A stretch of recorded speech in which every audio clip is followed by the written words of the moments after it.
Okay, so two things. First, this video is going to contain spoilers, of course, and second, why wasn't I invited to the premiere? Nah, just kidding. But so yeah, I watched it two times, and this is kind of a review or an introspective video, as in what do I feel about the movie. And I actually have my phone open in front of me because I don't usually do a lot of these videos. So I'm just gonna read all the points. I'm just gonna look at the points and talk about them. Yeah, I actually watched it two times, and once in IMAX and once in 2D to actually see the difference. And yeah भाई difference तो है काफ़ी ज़्यादा भयंकर और बड़ा सा difference है. मतलब IMAX की screens are actually very big compared to normal ones. Plus the sound is a lot different. Now this movie, of course I would recommend it to see in IMAX and probably दो बार देख लेना because एक बारी में अगर Odyssey के बारे में ज़ीरो आइडिया है तब तो नहीं समझ आएगी, लेकिन अगर if you have seen Troy or something, then it will definitely make it easy to understand the movie. I'm actually a very big fan of Christopher Nolan. Like I have seen a lot of his movies. I think I've seen everything except from The Following and Prestige. Like I also saw Insomnia, I saw Tenet, I mean all of them I've seen. Tenet I actually saw three times because एक बारी में समझ आता नहीं है. And yeah, he's actually a great director. I mean he's writer director जो होते हैं basically उनमें यही फ़ायदा होता है कि they control everything. And the thing that I found most interesting about that movie was how he plays around with his elements. For example, the foreshadowing he does is actually crazy. Like the ending movie में बहुत पहले reveal हो जाती है. So जैसे कि वो कहता है, जैसे वो पेनेलोपे कहती है कि we will take your fastest ship and your brightest crew, then we'll head towards the west chasing the escaping sun. So a very good way to understand his movies would be like to imagine his movies as a puzzle where each piece is being put up starting from the corner, and then it completes, and then at the end of the movie the centerpiece, the missing piece is put into place and the movie is actually complete and everything makes sense. So it's actually a beautiful storytelling method. I wish I was talented enough to make this video like that, but I'm just here to talk about, and it is kind of an exercise for me to improve my communication skills. Apart from that, this movie is actually yeah, I didn't answer the question. This movie is actually great. I probably rated it like 9.4 out of 10 on my review, and he has actually done quite some experiments here compared to his previous movies. For example, this movie has a sort of disgusting gore and a little bit of horror, if you would like to call it, because that is not seen in previous of his movies. For example, there's a scene in which the Cersei scene, where the witch is actually turning the Odysseus men into pigs. So yeah, in that scene, that is actually kind of hard and disgusting to watch because she is actually molding the humans by wrapping her hands around his men, putting her hand into the mouth of the humans, and especially the meat they are eating and how they eat is actually sort of very disgusting and kind of not exactly gore, but yeah, it's kind of disgusting and difficult to watch. So he has indeed done some experiments with these new sort of scenes that he added in this movie. And yeah, so we basically follow the entire movies about Odysseus and his journey returning home, like how the journey, which was supposed to take around like maybe a few years, took him 20. A lot of his men didn't make it back home, but only a few did, and Odysseus took 20 years to return home. So we are seeing the journey most of the time from his point of view. The journey was so long that Penelope is waiting at the castle, and there are a lot of people, the suitor. What the hell? That thing just short circuited. So yeah, the suitors, there are a lot of suitors in the house, and Zeus's law basically states that you need to welcome all the strangers. So all these people are trying to marry Penelope, and Penelope is somehow handling that. So that is shown actually very well. And my favorite suitor of them all would of course be Robert Pattinson. He played an asshole of the character, and yeah, I mean his acting is too good. I think he should win the Oscar for best supporting role this year for this time. Yeah, the dialogue of I haven't.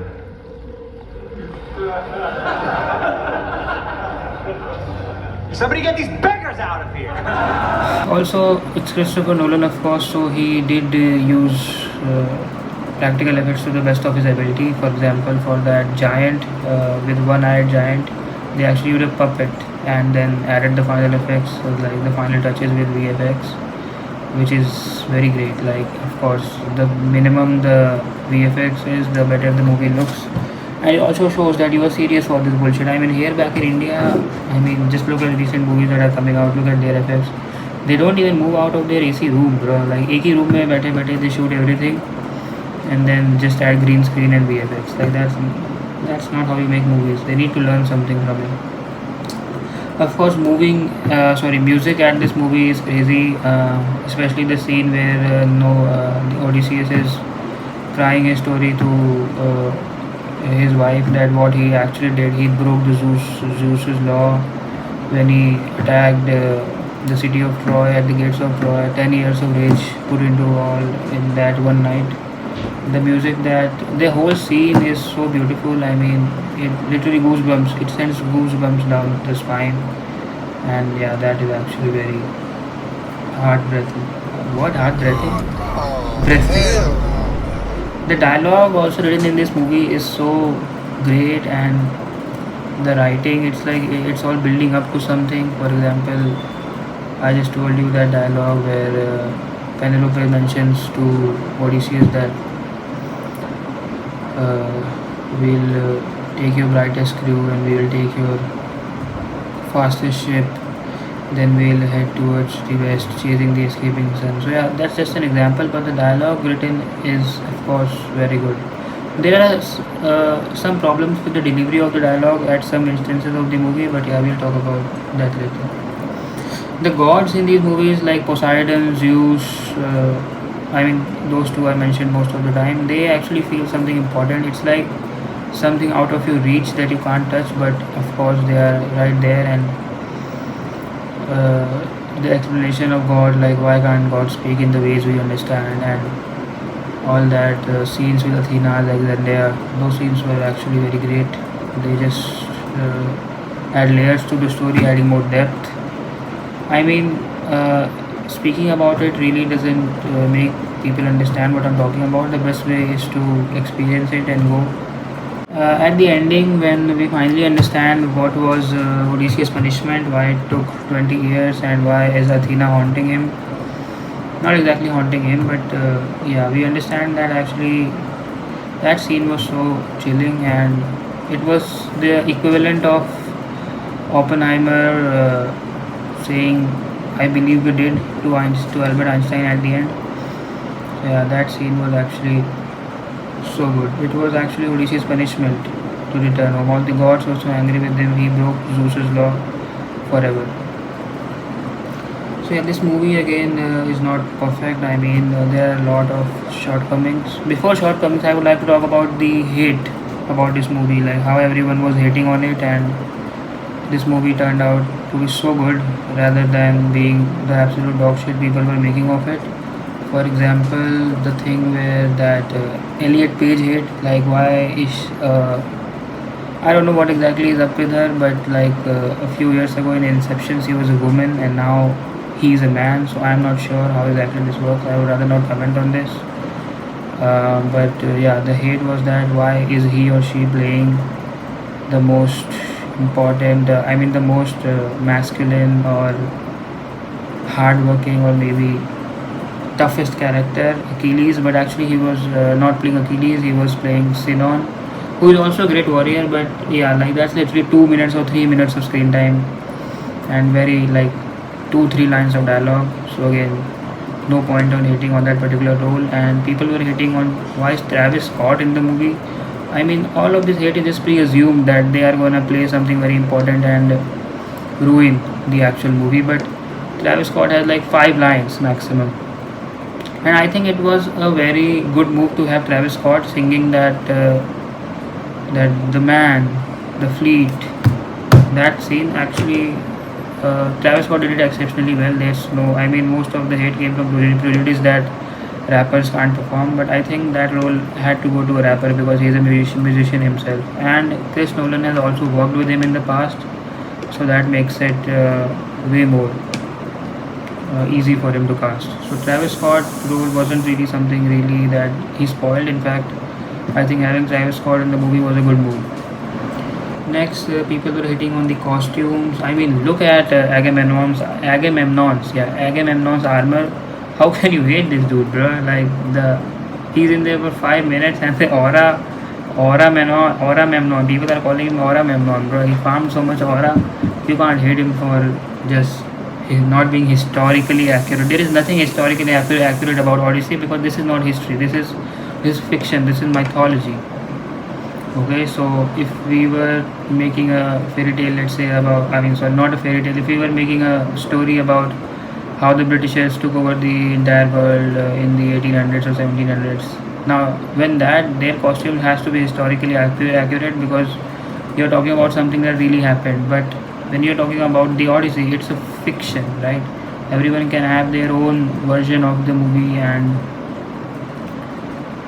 yeah, there is no true version of Odyssey. The only version is true which you want to accept. So please, I don't think so. Hating on costumes is kind of very stupid, and the costume is so cool. I mean, it's literally so fine. I heard that Matt Damon and his crew probably ran in that costume for 25 minutes. Yeah, there are a lot of stories in the set, but you can actually watch them on YouTube Shorts or something. That's what I learned. But the shortcomings are also something that we cannot ignore. Again, like that has been happening since Oppenheimer. The music sometimes actually overpowers the dialogue. You can't actually hear what's going on. So I don't know, like maybe he's just doing it on purpose or something, trolling, or but Christopher Nolan and his crew need to look at it like, guys, we need to reduce the music. This thing was also pointed out by Penguin Zero's review, and he is actually facing the same problem. So I'm not in the minority here. Like, this is actually a problem with these movies. You can't hear the dialogue, especially, I mean, in 2D I could actually hear it, but in IMAX I just couldn't because the music was too loud for me. And next we got the performance regarding Tom Holland. I mean, he has not acted like badly or something, but it's just that the standard around him is so high. It just feels like that he's existing, right? I think Timothy Chalamet could have played the role of Telemachus so much better. He could have fastered him, but maybe he was busy with Dune 3, so yeah, that makes sense. So Tom Holland has actually not acted worse, but he just doesn't feel much more impacting than others. For example, Robert Pattinson acting is so good in this movie, so it just leaves a mark. I still can recall that scene where he says, somebody get these beggars out of here. Yeah, that scene was actually really great, bro. And also sometimes I feel the cuts in the movie are actually uneven. Like, Christopher Nolan thought we wouldn't notice, but the dialogue sometimes just cuts abruptly. I mean, but it is also edited very smooth. But yeah, it feels like that it should have been a linear shot, but just the movie just cuts abruptly. And apart from that, some of the dialogue in the movie feels rushed. For example, that legendary monologue from Anne Hathaway playing Penelope. She is actually talking to her son Telemachus, and like at the end of her dialogue, she just kind of rages and says, "I want Odysseus," and just runs off so hard. I mean, it's actually very human to do that, but in the movies you are expecting sort of like patience and stay. I mean, that dialogue just feels very rushed. She acted great. I mean, I think she can also win an Oscar for this movie. But yeah, sometimes the dialogue feels a little bit rushed. Yeah, another thing, that language in this movie is also, I think, is a bit off. For example, Telemachus calling his mother, father, mom, and dad, which just feels very out of place. Like it's very modern to do that, and we are talking about like ancient Rome or Ithaca or something. Like at least father or mother would have been better in my opinion. But yeah, like I think mom and dad felt out of place, and a lot of places where Odysseus is shouting to his crew, "Let's go!" I mean, for real, replying his crew. Nah, just kidding. But yeah, the language could have been more apt for the setting. And rest assured, I think the movie is great. You should definitely watch it in the theaters. I mean, I'm making this video so late, probably everyone has watched it at this point. But this video has more to do about me putting out my thoughts rather than people actually watching it. So if you are few actual people other than my family members or friend, you are watching this, then thank you very much for staying till here. And yeah, that's it. The movie is great. I just had to say what I just said. Peace out.